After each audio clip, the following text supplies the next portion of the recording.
Ahmad A1 furniture, जहां पर आपकी लाडली के लिए इलेक्ट्रॉनिक्स और फर्नीचर आइटम्स, शादी ब्याह के लिए मजबूत पायदार furniture set, sofa set, dining table set, TV, fridge, washing machine के अलावा तमाम इलेक्ट्रॉनिक्स और फर्नीचर आइटम आपका वेलकम करते हैं।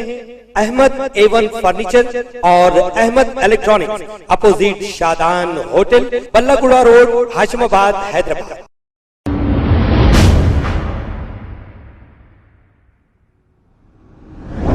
अस्सलाम वालेकुम नाजरीन, मैं हूं मोहम्मद अब्दुल हकीम। 7H न्यूज़ में आपका इस्तकबाल है।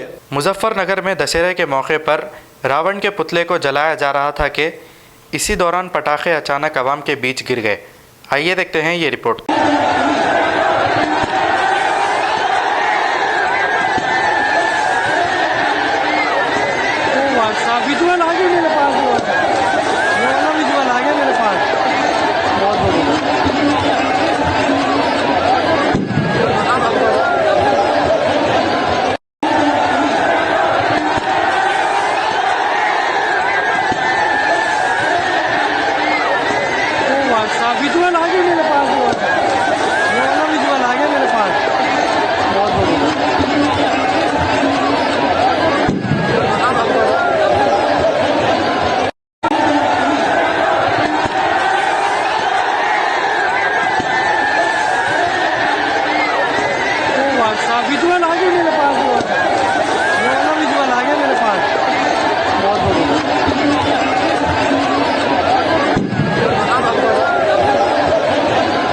खबर है शहर की, खबर है गाँव की, खबर है सारी दुनिया की। 7H न्यूज़ पसंद आए तो लाइक कीजिए, शेयर कीजिए और सब्सक्राइब करना ना भूलें। 7H news.